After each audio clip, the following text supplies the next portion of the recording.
दोस्तों, क्या दुनिया की सबसे बड़ी महाशक्ति अमेरिका अब ईरान से डर गया है?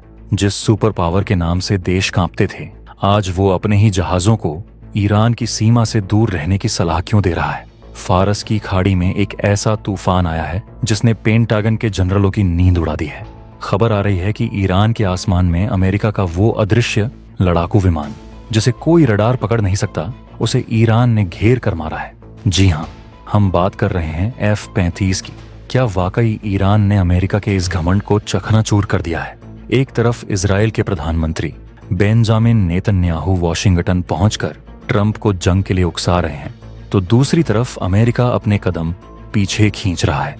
आखिर ईरान के पास वो कौन सा ब्रह्मास्त्र है जिसके डर से अमेरिका बातचीत की टेबल पर आने को मजबूर हो गया है? क्या मध्य पूर्व में अब बारूद बरसेगा या कूटनीति की जीत होगी? चलिए जानते हैं इस महा टकराव की पूरी कहानी। लेकिन वीडियो में आगे बढ़ने से पहले और इस जियोपॉलिटिकल शतरंज को समझने से पहले मैं आपको बता दूं कि हम मिडिल ईस्ट फाइल नाम से नया एपिसोड ला रहे हैं, जिसमें हम रोज अमेरिका और ईरान के बीच गहरे होते तनाव के बारे में बातें करेंगे। इसलिए हमें सपोर्ट करने के लिए इस वीडियो को लाइक जरूर करें, साथ ही कमेंट बॉक्स में जय हिंद लिखें, क्योंकि जय हिंद कहना हम सब के लिए गर्व की बात है। दोस्तों, आज की सबसे बड़ी और चौंकाने वाली खबर यह है कि अमेरिका ने अपने मालवाहक जहाजों और कमर्शियल वेसल्स को एक सख्त एडवाइजरी जारी की है। पेंटागन ने साफ शब्दों में कहा है, फारस की खाड़ी और होर्मुज जलमरु मध्य से गुजरते वक्त ईरान से दूरी बनाए रखें। अमेरिका ने अपने नाविकों को निर्देश दिया है कि अगर ईरान की रिवॉल्यूशनरी गार्ड्स की बोट्स आपके करीब आती हैं, तो उनसे उलझने की कोशिश न करें, बहस न करें और चुपचाप अपना रास्ता बदल लें। यह वही अमेरिका है जो पहले कहता था कि हम कहीं भी जा सकते हैं, लेकिन आज ईरान के खौफ से वह अपने ही जहाजों को पीछे हटने की सलाह दे रहा है। सवाल यह है कि आखिर अमेरिका को इतना डर क्यों लग रहा है? क्या उसे इस बात का एहसास हो गया है कि फारस की खाड़ी में ईरान से उलझना शेर के मुंह में हाथ डालने जैसा है? उधर दूसरी तरफ इजराइल के प्रधानमंत्री बेंजामिन नेतन्याहू अमेरिका पहुंच चुके हैं। आज उनकी मुलाकात राष्ट्रपति डोनाल्ड ट्रंप से होने वाली है।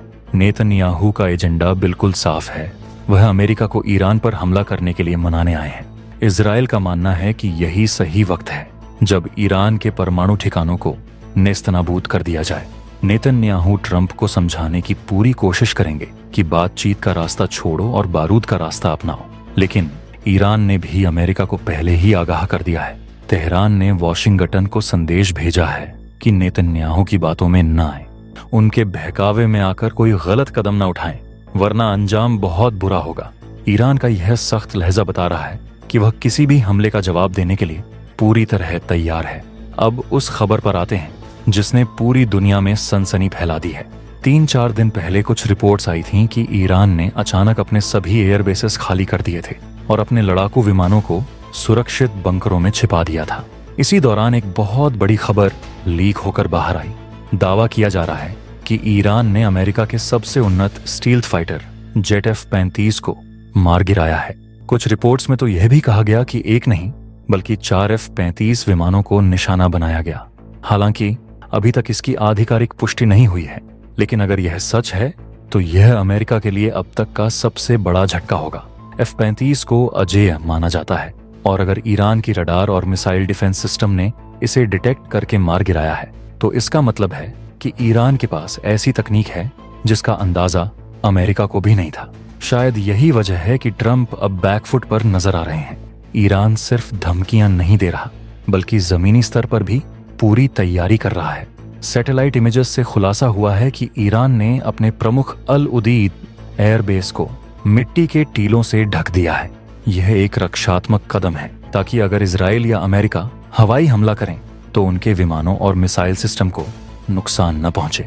इसके अलावा कतर में अमेरिकी बेस पर भी हलचल तेज हो गई है। वहां पैट्रियट मिसाइल सिस्टम को ट्रक माउंटेड लॉन्चर्स पर लॉन्च किया जा रहा है ताकि उन्हें जल्दी से कहीं भी मूव किया जा सके। दोनों तरफ से तैयारियां पूरी हैं। एक तरफ ईरान अपने किले को मजबूत कर रहा है, तो दूसरी तरफ अमेरिका अपने डिफेंस सिस्टम को एक्टिव कर रहा है। आपको बता दूं कि आज का दिन ईरान के लिए बहुत खास है। आज ईरान अपनी इस्लामिक क्रांति की 47वीं वर्षगांठ मना रहा है। तेहरान की सड़कों पर आज जन सैलाब उमड़ने वाला है। Supreme leader Ayatollah Ali Khamenei और ईरान की जनता आज दुनिया को अपनी एकता और ताकत दिखाएगी। यह शक्ति प्रदर्शन सिर्फ जश्न नहीं है, बल्कि यह ट्रंप और नेतन्याहू के लिए एक संदेश है कि ईरान की आवाम आज भी अपनी सरकार और अपनी विचारधारा के साथ खड़ी है। क्या यह भीड़ अमेरिका को यह सोचने पर मजबूर करेगी कि ईरान पर हमला करना किसी सरकार पर नहीं, बल्कि एक पूरे देश पर हमला करना होगा। जहां एक तरफ युद्ध के नगाड़े बज रहे हैं, वहीं दूसरी तरफ कूटनीति के दरवाजे भी खुले हैं। खबर है कि ईरान के सुप्रीम लीडर के सबसे करीबी सलाहकार अली लारिजानी ओमान की राजधानी मस्कट पहुंच चुके हैं। ओमान हमेशा से अमेरिका और ईरान के बीच मध्यस्थ की भूमिका निभाता आया है। लारिजानी का वहां जाना बहुत बड़ी बात है, क्योंकि वह सीधे खामेनेई को रिपोर्ट करते हैं। कहा जा रहा है कि वह अपनी जेब में एक सीक्रेट फॉर्मूला लेकर गए हैं। क्या ईरान बातचीत के जरिए परमाणु मुद्दे पर कोई समझौता करने को तैयार है? क्या 60 से 80% यूरेनियम संवर्धन के मुद्दे पर कोई बीच का रास्ता निकल सकता है? अमेरिका भी जानता है कि युद्ध से तेल की कीमतें आसमान छू जाएंगी और दुनिया की अर्थव्यवस्था डूब जाएगी। इसीलिए ट्रंप भी चाहते हैं कि बातचीत से ही हल निकले। डोनाल्ड ट्रंप के बारे में कहा जाता है कि वह पहले करते हैं और बाद में सोचते हैं, जैसा उन्होंने वेनेजुएला के मामले में किया। लेकिन ईरान वेनेजुएला नहीं है। ईरान के पास ऐसी मिसाइलें हैं जो तेल अवीव और दुबई को खंडहर बना सकती हैं। अमेरिका के थिंक टैंक और बुद्धिजीवी भी ट्रंप को सलाह दे रहे हैं कि ईरान से पंगा लेना भारी पड़ सकता है। अमेरिका ने अभी वेनेजुएला के राष्ट्रपति को गिरफ्तार किया, लेकिन ईरान के सुप्रीम लीडर के साथ ऐसा करना नामुमकिन है। इसलिए अमेरिका फिलहाल ईरान की ताकत को तौल रहा है। F-35 के गिरने की खबर ने अमेरिका के आत्मविश्वास को हिला दिया है। ट्रंप अब यह देखना चाहते हैं कि बातचीत से क्या हासिल हो सकता है। अगर अली लारिजानी का फॉर्मूला काम कर गया तो शायद युद्ध टल जाए। कुल मिलाकर स्थिति यह है कि अमेरिका और इजराइल दोनों बैकफुट पर दिखाई दे रहे हैं। इजराइल कह रहा है कि उसके अस्तित्व पर संकट है, लेकिन अमेरिका जानता है कि अगर जंग हुई तो नुकसान उसका भी होगा। अरब देश बंटे हुए हैं। कतर और सऊदी अरब ने अपनी जमीन से हमला करने की इजाजत देने से मना कर दिया है, जबकि जॉर्डन में अमेरिकी डिप्लॉयमेंट जारी है। ईरान ने साफ कर दिया है कि अगर उस पर हमला हुआ तो वह हॉर्मुज जल्द मरुमध्य को बंद कर देगा, जिससे दुनिया की तेल आपूर्ति ठप हो जाएगी। अमेरिका ने अपनी एडवाइजरी जारी करके यह मान लिया है कि फारस की खाड़ी में ईरान का दबदबा है। तो दोस्तों, अगले 24 घंटे बहुत महत्वपूर्ण हैं। नेतन्याहू और ट्रंप की मुलाकात से क्या निकलता है, इस पर पूरी दुनिया की नजर है। क्या अमेरिका इजराइल के दबाव में आकर हमले का आदेश देगा या फिर अली लारिजानी की कूटनीति रंग लाएगी?